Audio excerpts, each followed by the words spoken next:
Kita lihat informasi lainnya, saudara. Ini memeriahkan hari ulang tahun ke-78 Kereta Api Indonesia.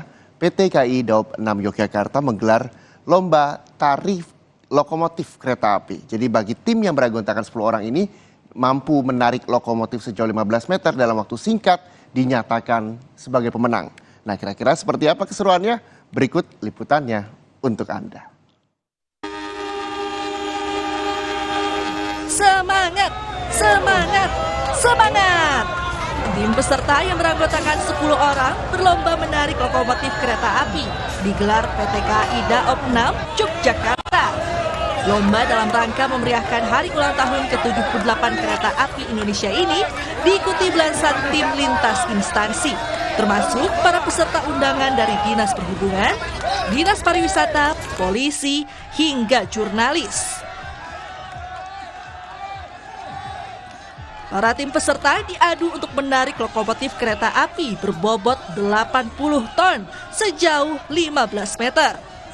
Yang lebih dulu menarik lokomotif sejauh 15 meter dalam waktu singkat berhasil menjabat juara 1 dan akan mendapat hadiah uang tunai jutaan rupiah. Tarik lokomotif yang sekarang dilakukan lagi setelah tahun 2019 di Jogja, itu teknisnya hari ini kami siapkan lokomotif 204 sama jenisnya, sama dengan tonasenya sekitar 83 ton.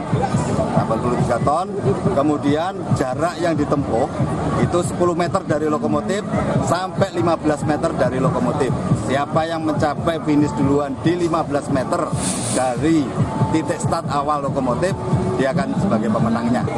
Senang banget, eksatis, surprise. Mbak, sebelumnya pernah ikut lomba tarik? Belum pernah, baru kali ini ada kesempatan. Jadi waktu narik pertama kali gimana rasanya Mbak? Berat banget, sumpah. Berat. Terus